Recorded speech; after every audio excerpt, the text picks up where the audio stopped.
Jateng Online Radio dengerin Jateng dari mana saja Kang Mas dan Mbak Ayu. Jateng Bicara hadir kembali hari ini spesial dan sudah bersama saya nih Kang Mas untuk menyambut Kang Mas dan Mbak Ayu semuanya hari ini melalui live radio dan juga live YouTube kita. Ada Bapak Iwan Budianto STMM selaku Kepala Bidang Rancang Bangun dan Pengawasan dari PUBMCK Provinsi Jawa Tengah. Selamat pagi Pak. Pagi Mbak. Iya, jadi kalau udah hadir di sini kita nyebutnya PUBMCK ya pasti kita akan ngomongin sudah pada tahu pasti ya. Jadi nanti kita akan ngomongin apa ditunggu dulu, tapi kita nanti juga akan mengundang buat Kang Mas dan Mbak Yu untuk bertanya. Boleh ya di 0813 9965 9922. Jangan lupa namanya siapa, pertanyaannya baru daerah mana. Setelah ini kita akan ngobrol banyak dengan Bapak Iwan Budianto di Jateng Bicara.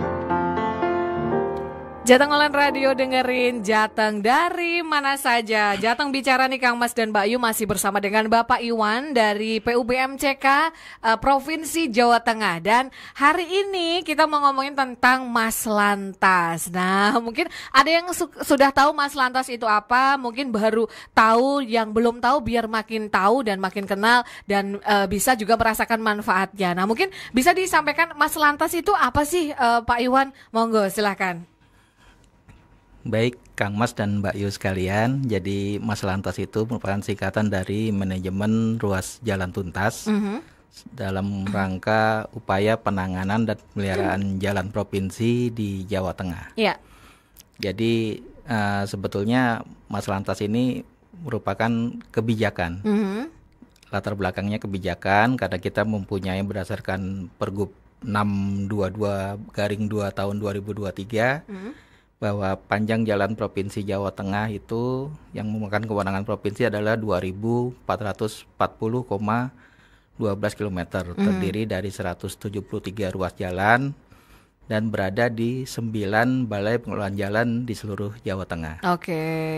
Sehingga Mas Lantas ini artinya adalah upaya mengoptimalkan sumber daya yang ada itu untuk penanganan dan pemeliharaan jalan provinsi di Jawa Tengah dengan menggunakan skala prioritas. Oke, baik. Jadi ini kayak bentuknya kayak aplikasi seperti itu atau apa ini Pak? Sebetulnya lebih kepada kebijakan aja, kebijakan dan strategi. Walaupun nanti ada aplikasinya yang dinamakan dengan PKRMS, yaitu Provinsi, Kabupaten, Kota Road Management System. Oke. Nah, Mas Lantas ini sebenarnya sebenarnya ini adalah baru nih atau kebijakan baru atau memang sebenarnya dulu sudah ada nih kebijakan Mas Lantas, kemudian ini ada lagi atau dikembangkan atau seperti apa, Pak? Tahun lalu sebenarnya ini yang menginisiasi Kepala Dinas kami, Bapak Andung Triyono. Iya. Dalam rangka mengatasi keterbatasan anggaran yang ada di Bina Marga dan Cipta Karya. Oke. Dan akhirnya sekarang ini hadir kembali ya. Ini berarti kayak lebih ke pembaruan atau memang untuk disempurnakan seperti itu? Untuk dilaksanakan juga. Untuk karena dilaksanakan waktu juga ya. Tahun lalu itu baru sedikit BPJ yang itu. Kalau tahun ini sudah semua BPJ melaksanakan mulai tahun ini. Baik, nah tujuannya nih adanya aplikasi ini kan pasti punya tujuan untuk masyarakat agar bukan cuma memudahkan ya Pak ya, tapi Mas Lantas sendiri ini tujuannya apa ini Bapak? Tujuannya adalah meningkatnya secara berkala ya. Iya. Meningkatnya persentase panjang kondisi jalan permukaan mantap di jalan provinsi di Jawa Tengah. Oke, jadi memang ini ya, misalkan masyarakat bisa melapor ke situ atau bagaimana? Misalkan sudah ada nanti untuk pembaruan atau untuk pembangunan, nanti urutannya ini dulu atau bagaimana sih Pak? Kalau untuk lapor masyarakat sebetulnya kita juga mempunyai aplikasi yang dinamakan Jalan Cantik, yaitu apabila masyarakat mengetahui atau di jalan ketemu jalan yang rusak, jalan berlubang, atau mungkin pohon tumbang atau longsor bisa melaporkan kepada kami. Oh gitu. Ya, dan itu dalam waktu 1 kali 24 jam kita bergerak. Oke, dan ya itu sering ya, maksudnya aplikasi Jalan Si Cantik itu juga Si Cantik ya namanya ya Pak? Jalan Cantik. Oh, Jalan Cantik itu juga memang sudah cukup dikenal juga ya itu sama sudah lama itu. Iya, sudah lama di masyarakat. Nah, kebijakan dari kebijakan manajemen ruas jalan tuntas sendiri nih yang seperti apa sih Pak? Jadi masyarakat biar lebih tahu nih dari si Mas Lantas ini, monggo.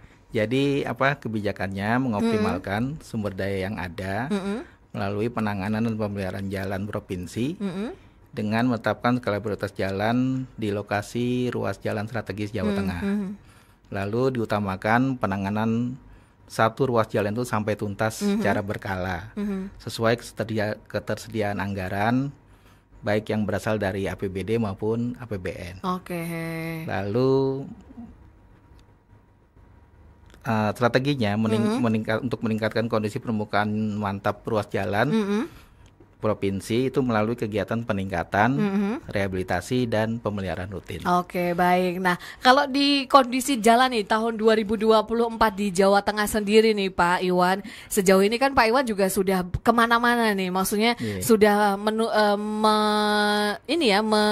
melihat atau mengecek gitu kan kondisi jalan provinsi tentunya di wilayah Provinsi Jawa Tengah. Nah, ini titik-titik mana saja nih Pak yang sekiranya banyak sering dikeluhkan atau masyarakat harus sabar dulu, memang ini sedang dalam perbaikan gitu.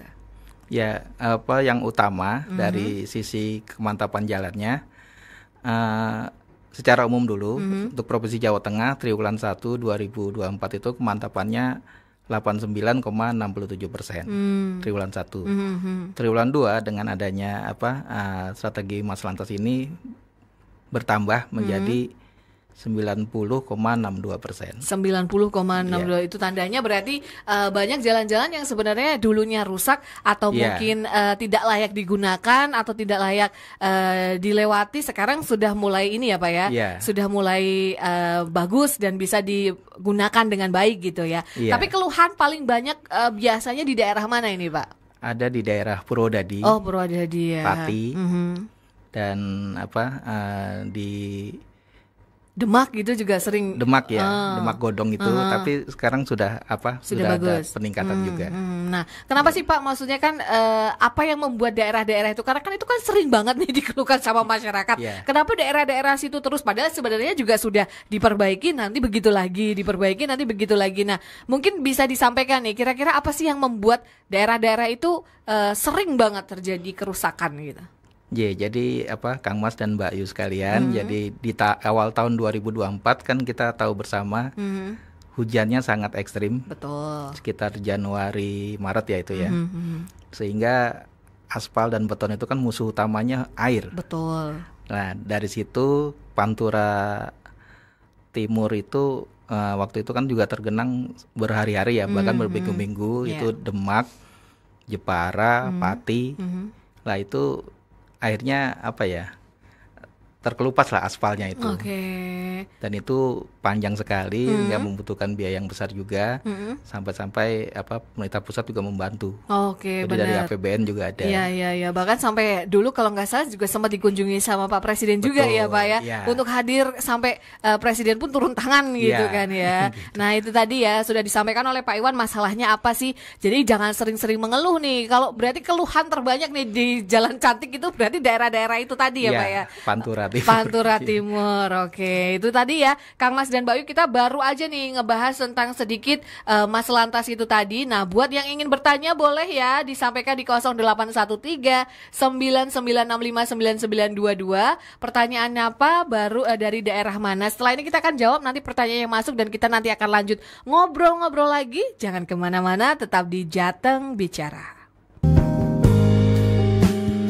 Jateng Online Radio, dengerin Jateng dari mana saja Kang Mas dan Bayu di Jateng Bicara. Dan kita masih tentang ngobrolin yaitu tentang Mas Lantas nih Kang Mas dan Bayu, manajemen ruas jalan tuntas. Nah Pak Iwan, kalau ngomongin jalan provinsi di Provinsi Jawa Tengah ini kan panjang ya. Kurang lebih dari data yang terakhir saya baca itu adalah untuk panjang jalan provinsi sendiri adalah 2.000 440,2 ya 12 kilometer dan ada 173 ruas tentunya, dan ini kan panjang dan banyak PR yang tentunya PU Bina Marga Cipta Karya harus kerjakan. Dan kita ketahui sendiri nih Pak, kalau Mas Lantas ini apakah juga akan mengevaluasi ya, karena kan kadang kita sudah beberapa titik jalan itu kan kadang pembangunannya pun juga tidak merata seperti itu, dan ada juga pembangunannya kadang juga asal-asalan. Nah ini apakah juga termasuk tugas dari Mas Lantas sendiri untuk tetap mengawal seperti itu atau bagaimana?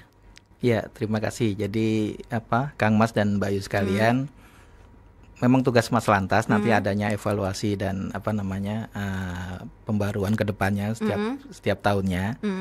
Dan makanya kita dalam 1 tahun itu nanti melaksanakan survei kondisi jalan dengan sistem PKRMS itu 4 kali. Oh, 4 kali. Jadi triwulan 1, 2, 3, 4 nanti dari situ selalu ada evaluasinya dan per tahunnya pun ada. Oke, seperti itu ya. Nah, apakah ada misalkan yang harus diutamakan dulu nih, karena kan tidak semua jalan provinsi ini kan dilewati. Kadang biasanya yang cepat rusak itu adalah yang dilewati adalah truk-truk berat seperti itu, Pak. Nah, apakah ada prioritas dulu nih? Ini daerah ini harus kita prioritaskan karena sering dilewatin atau seperti apa, Pak? Ya, jadi justru itu dengan adanya skala prioritas ini, kita akan membuat istilahnya strategi bagaimana jalan itu bisa kuat, awet gitu ya, dengan keterbatasan anggaran yang ada.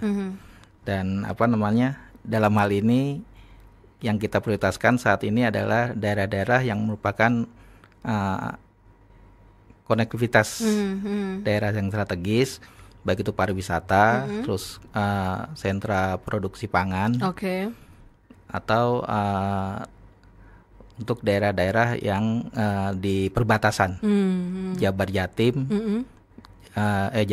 Jateng Jatim, Jateng Jabar maupun Jateng DIY. Oke, nah kadang masyarakat itu kan tidak semua bisa membedakan, kadang semuanya itu dikeluhkannya ke PT ini ya, atau musikan ke PU Bina Marga Cipta Karya, padahal sebenarnya ini belum tentu jalan provinsi, apakah ini jalan kota atau apa. Nah, untuk membedakan lebih mudahnya nih, untuk masyarakat bisa lebih tahu yang membedakan antara ini jalan kota, ini jalan provinsi, itu seperti apa sih Pak? Ada nggak sih ciri-cirinya gitu? Sebetulnya ada ya, kalau jalan nasional kita tahu itu markanya kuning, itu berarti jalan nasional, kewenangan nasional. Untuk jalan provinsi kita bisa di awal ruas dan akhir ruas itu ada papan jalan provinsi. Karena jalan provinsi biasanya itu adanya di lintas kabupaten kota. Dan itu kalau dengan jalan kabupaten memang tidak terlihat bedanya, cuma mungkin dari awalnya aja. Awal ruas dengan akhir ruas itu kita ada papan namanya. Dan saat ini karena keterbatasan anggaran, kita memprioritaskan pembangunannya itu melalui rehabilitasi dan pemeliharaan rutin. Karena kalau peningkatan hasilnya bagus, tapi biaya mahal dan hanya pendek saja. Baik. Jadi kan kadang masyarakat itu kan suka salah alamat ya. Ini jalannya bolong-bolong atau lubang-lubang. Ternyata itu adalah jalan kabupaten atau kota. Itu bukan jalan provinsi. Berarti kan itu bukan kewenangannya PU Bina Marga Cipta Karya seperti itu ya Pak ya. Tapi jangan khawatir, tetap melalui jalan cantik itu nanti kita pilah-pilah mana yang kewenangan nasional, mana yang kewenangan kabupaten kota, nanti kita teruskan ke instansi yang berwenang di kabupaten kota maupun nasional. Jadi tetap akan diteruskan seperti itu ya. Kita akan coba mencicil dulu nih Pak, menjawab pertanyaan-pertanyaan dari Kang Mas dan Mbak Yu yang sudah mendengarkan kita. Ini ada dari Joshua yang ada di Gajah. Menurut Bapak, kebijakan-kebijakan lain apa nih yang sangat berhubungan dengan kondisi jalan utama di Jawa Tengah? Mana yang sudah ada dan berjalan efektif dan mana yang belum? Misal soal aturan kendaraan berat. Nah, monggo Pak. Baik, kendaraan berat itu juga merupakan salah satu penyebab kerusakan jalan. Tapi sekali lagi kita kan untuk kendaraan berat atau dalam arti ini overload, odol itu ya, overdimensi, overload itu merupakan kewenangan dari Dinas Perhubungan. Kita hanya untuk sarana prasarana jalan saja. Tapi ya tetap kita berkoordinasi dan dari Dinas Perhubungan pun juga kita setiap bulannya ada rapat koordinasi gitu ya untuk membicarakan itu dengan kepolisian maupun dengan pihak lain yang terkait. Oke. Jadi dengan adanya setiap tahun kita menetapkan skala prioritas, yaitu diharapkan, cuma memang butuh waktu yang lama. Dan Mbak Yu dan Kang Mas bisa bersabar dan tetap memantau kami dalam artian dengan laporan ke Jalan Cantik maupun lapor GUP. Oke, jadi akan kita tangani, tapi dengan pemeliharaan rutin saja. Untuk peningkatan maupun rehab itu memang harus benar-benar skala prioritas. Oke, jadi bisa kalau misalkan ada keluhan-keluhan gitu, bisa langsung ke lapor GUP, kalau enggak adalah ke Jalan Cantik seperti itu ya. Karena nanti pasti akan langsung ditanganin oleh PU Bina Marga Cipta Karya seperti itu ya. Tapi kalau di lapor GUP saat ini PU Bina Marga Cipta Karya masih di urutan berapa nih Pak? Maksudnya kan itu kan sering banget ya ditanyain gitu ya. Itu masih urutan berapa ini? Masih nomor atas atau sudah agak reda ke bawah ini Pak? Kita masih di 10 besar. 10 besar ya. Karena dalam nomor arti 1 kan yang penanganannya diteruskan gitu ya. Iya, betul. Karena nomor 1 masih di Sidik ini yang banyak ini ya, banyak menjadi dalam arti itunya. Keluhannya. Iya. Kalau keluhannya untuk yang saat ini kami sudah agak mereda. Udah agak mereda ya. Sudah agak mereda. Berarti sedikit tenang seperti itu ya, Pak. Karena musim kemarau. Betul. Ya, nanti musim hujan, apalagi pilkada nanti ramai lagi. Karena trading. Gak apa-apa, itu tandanya kan berarti masyarakat peduli dengan ini kan. Berarti mereka banyak ingin curhat ya, seperti itu ya Pak ya. Berikutnya ini ada Narti yang ada di Sanggar Arum. Saya melihat jalan umum secara keseluruhan bukan hanya ruas yang beraspal saja.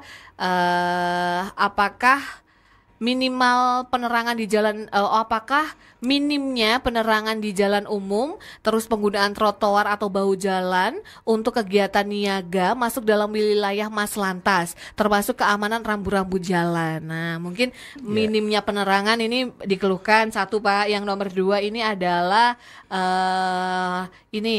trotoar atau bahu jalan digunakan untuk niaga. Nah, itu apakah masuk dalam ranahnya Mas Lantas? Ya, terima kasih dari Mbak Yu tadi ya. Narti ya. Mbak Narti. Jadi untuk Mas Lantas kami hanya pada jalannya saja, jalan dan bangunan pelengkap. Oke.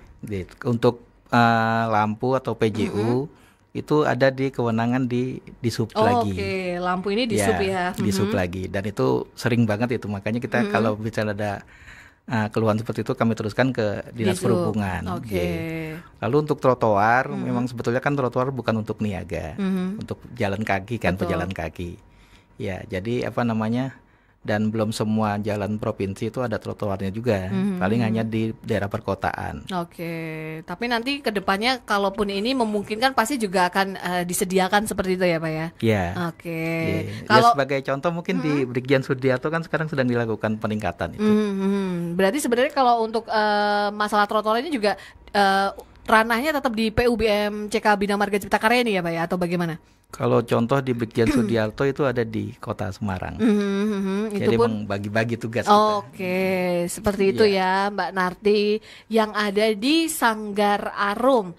Berikutnya ada lagi ini dari Kurniawan yang ada di Pati. Selain Mas Lantas, ada aplikasi serupa nggak dari PU Bina Marga Cipta Karya yang membantu masyarakat untuk melapor atau mengawal kondisi jalan nih Pak di Jawa Tengah? Saya sebagai masyarakat kok merasa kurang disosialisasikan tentang hal ini. Padahal kan aplikasi ini bisa sangat membantu masyarakat. Monggo, silahkan. Ya, tadi di awal sudah kami sampaikan. Silakan Kang Mas bisa download di Play Store Jalan Cantik. Jalan Cantik ya.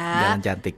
Jadi itu nanti itu isinya apa aja Pak di Jalan Cantik itu, selain menerima keluhan dari kita ya, maksudnya menerima sambat-sambat dari kita, itu menerima apa aja gitu maksudnya? Secara garis besar, jadi umpama Kang Mas di jalan ketemu lubang gitu ya, silakan difoto, langsung dikirimkan ke aplikasi Jalan Cantik. Dan nanti di situ tim kita akan segera menutup lubang itu. dan nanti dilaporkan juga kepada Kang Mas yang melaporkan. Jadi ini sudah selesai gitu.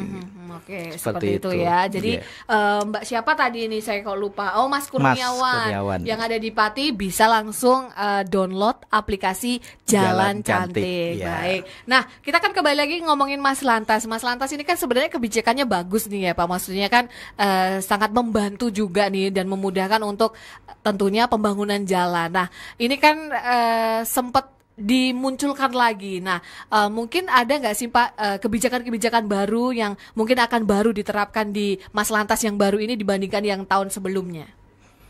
Ya, jadi karena ini kan mengoptimalkan sumber daya yang ada, sehingga kita juga mengoptimalkan yang sudah kita punya. Betul. Jadi istilahnya kita tetap fight walaupun keterbatasan anggaran umpama atau peralatan, karena kita sebagian besar juga peralatannya sudah tua-tua. Tapi tetap kita nggak menyerah. Tetap kita mengoptimalkan sumber daya yang ada dengan mengintensifkan patroli jalan para pengamat kami yang ada di 9 BPJ. Lalu juga mengintensifkan juga kanal-kanal kita yang ada. Kita kalau nggak salah itu di Dinas Bina Marga dan Cipta Karya masih punya 20 aplikasi yang lain. Mantap. 20 Pak. Banyak banyak makanya. Oke. Dari mulai si Bangun Keren kalau di Cipta Karya, terus si Manis Cika untuk air minum dan ke Cipta Karyaan dan sebagainya. Nah, itu juga bisa Kang Mas dan Mbak Yu upload, download di Play Store, ada semua. Tapi yang paling populer nih Pak, paling populer selain Jalan Cantik itu tadi apa sih? Si Jian Cakep juga ada. Itu jembatan. Oh, jembatan. Ya. Baik. Nah, kalau kendalanya sendiri nih Pak, karena kan ini tugas tidak mudah ya. Maksudnya sebuah kebijakan dari Mas Lantas ini kan tidak mudah karena kan yang diawasi itu banyak ya. Bahkan jalan provinsi kita ini kan sangat luar biasa, panjang gitu kan. Nah, kendala yang sering dihadapi nih dari sejauh ini ketika Pak Iwan tahu nih apa saja nih Pak? Ya, SDM kita makin tahun itu banyak yang pensiun. Sehingga kita juga punya semacam Mas Bima, Masyarakat Bina Marga. Masyarakat itu Bina Marga. Semacam padat karya lah. Nah, itu akhirnya yang kita optimalkan dari situ. Mas Bima itu kita rekrut dari masyarakat di sekitar jalan provinsi. Sehingga kalau perbandingan idealnya sih 1:3. Jadi satu orang mengawasi 3 kilometer. Dengan harapan nantinya begitu ada kejadian atau apa karena dia di sekitar lokasi, tahu lebih dulu dan melaporkan kepada kita. Ada longsor, banjir, lubang, pohon tumbang, nah itu langsung dari Mas Bima itu bisa melaporkan kepada Dinas PU Bina Marga dan Cipta Karya. Tapi sejauh ini efektif nggak sih Pak? Karena kan itu kan pasti kita juga harus ngajarin dulu gitu kan. Memang ada pelatihannya dan alhamdulillah efektif sekali. Terutama kalau malam hari atau dini hari, kan mereka yang pertama tahu. Karena di lokasi sekitar tinggalnya di sekitar jalan provinsi. Kalau dari kita mungkin baru paginya, terus kita berangkat lagi umpama Cilacap 6 jam. Betul. Kan terlambat gitu. Itu harus jauh dulu ya kalau dari Semarang ke sana ya. Makanya dengan ada Mas Bima itu dan BPJ yang ada di lokasi itu akan mempercepat penanganan jalan yang ada di provinsi. Nah kira-kira seperti itu ya Kang Mas dan Mbak Ayu. Nah mumpung masih ada Pak Iwan di sini dan mumpung masih ada waktu juga yang mau bertanya boleh langsung ya. Kita masih tunggu nih Kang Mas dan Mbak Ayu sebelum kita istirahat di 0813 9965 9922. Habis ini nanti kita akan jawab lagi pertanyaan-pertanyaan. Kita akan istirahat sebentar. Jangan kemana-mana, tetap di Jateng Bicara. Jateng Online Radio, dengerin Jateng dari mana saja. Jateng Bicara, semakin banyak pertanyaan yang masuk, kita mungkin langsung akan baca ya Pak ya. Yang pertama ini dari Mbak Ita yang ada di Grobogan. Dia mau tanya, Bapak ini kenapa sih ruas jalan Grobogan menuju Blora ini rusak dan juga lobang-lobang. Dibandingkan saya pernah melalui lewat di Jalan Kendal, jalannya itu sungguh sangat ini ya, tidak ada lobang-lobangnya. Nah ini apakah dikorbankan korupsi oleh pejabatnya atau memang pemerintah Provinsi Jawa Tengah tidak peduli dengan jalan di daerah Grobogan menuju Blora? Monggo silakan. Baik, terima kasih Mbak Yu. Jadi kalau terkait korupsi atau tidak peduli, tidak. Kita tetap bekerja, tapi sekali lagi keterbatasan anggaran yang ada di kita. Sebagai contoh, peningkatan 1 kilometer beton itu memakan biaya sekitar 8 sampai 10 miliar. 8 sampai 10 Hanya miliar. Hanya 1 kilo. 1 kilo ya Pak ya. Ya. Oke. Untuk rehab itu 1 kilo sekitar 1,5 sampai 2 miliar. Oke, berarti itu di total hampir 10 miliar ya Pak untuk 1 kilometer. Iya, sedangkan tadi jalan kita adalah 2.440,12 kilometer. Jadi mohon bersabar. Sekali lagi tetap kita kita peduli, tetap kita bekerja setiap harinya. Makanya yang kita utamakan adalah direhab dan di pemeliharaan rutin. Pemeliharaan rutin adalah mempertahankan kondisi yang ada sekarang ini, tidak meningkatkan tapi mempertahankan. Contoh tambah lubang, patching itu, terus perbaikan-perbaikan. Memang belum ideal ya, tapi sekali lagi untuk lebih membuat pengguna jalan nyaman aja dulu, fungsional jadinya. Siap. Ini katanya dari Tegowanu, kemudian Dempel Grobogan kayaknya. Itu yang sering rusak-rusak katanya sampai menuju ke Blora. Cuma ini belum dijelaskan juga ya. Maksudnya ini adalah ruas jalan provinsi atau memang kabupaten kota seperti itu ya. Kalau Blora dengan Grobogan memang kondisi permukaan tanahnya nggak bagus Mbak. Jadi dia kebanyakan kapur, sehingga itu tadi kalau hujan atau tergenang dia mesti bergelombang jadi jalannya, dan akhirnya lubang-lubang dan rusak. Tapi kalau Tegowanu itu bukan jalan provinsi. Oh, bukan jalan provinsi ya. Itu berarti jalan kabupaten atau kota. Nah, itu jadi mungkin ada yang masuk jalan provinsi, ada yang bukan masuk jalan jalan kabupaten atau kota. Tapi tenang, nanti juga akan tetap disampaikan seperti itu ya Pak ya. Tetap kita berjenjang nantinya. Baik. Berikutnya dari Amin yang ada di Jepara. Kenapa sih Pak jalan Demak ini selalu macet? Ya macet, ya rusak. Sebenarnya ini anggarannya dikemanakan atau seperti apa nih katanya Amin Pak di Jepara. Kang Mas Amin, terima kasih masukannya. Jadi kita lillahi ta'ala tidak adalah korupsi atau gimana, karena keuangan kita pun kurang. Betul. Biaya pembiayaan kita kurang, sehingga kita mengoptimalkan sumber daya yang ada dengan kebijakan Mas Lantas ini. Dan kita tetap berupaya membuat jalan provinsi terutama itu nyaman dilalui oleh pengguna jalan. Dan nantinya tujuan akhir dari Mas Lantas ini adalah seluruh jalan kewenangan provinsi menjadi mantap dan bisa tuntas untuk penanganannya.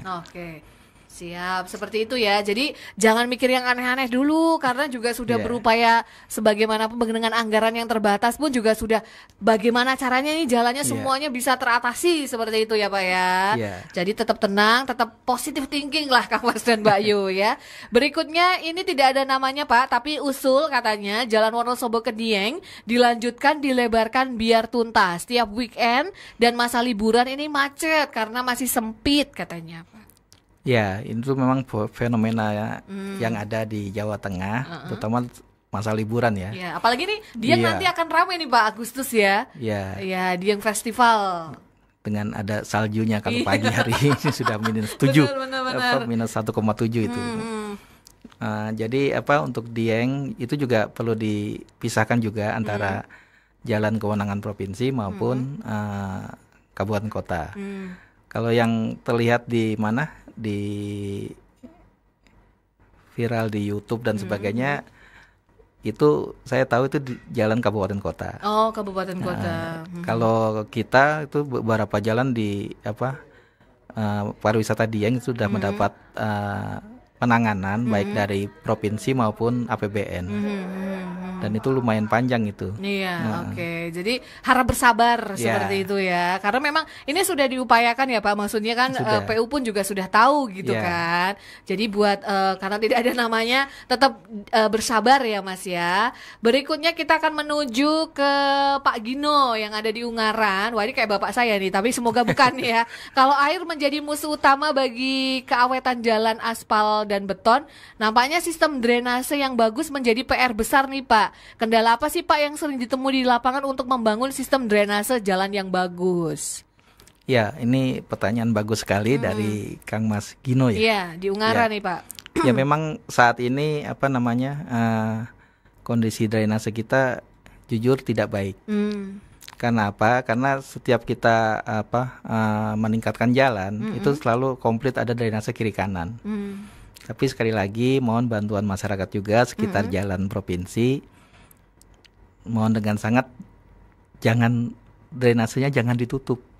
Biasanya itu yang di toko-toko pinggir jalan itu ditutup sehingga nggak ada air untuk jalan ya Pak ya, lewat gitu kan. Untuk lewat air nggak ada, sehingga airnya ada di jalan kita, dan itu sangat menimbulkan kerusakan juga nantinya. Dan mungkin itu kadang bahkan mungkin orang yang menutup itu tanpa sadar, atau mungkin bahkan ada yang sengaja seperti itu ya Pak ya.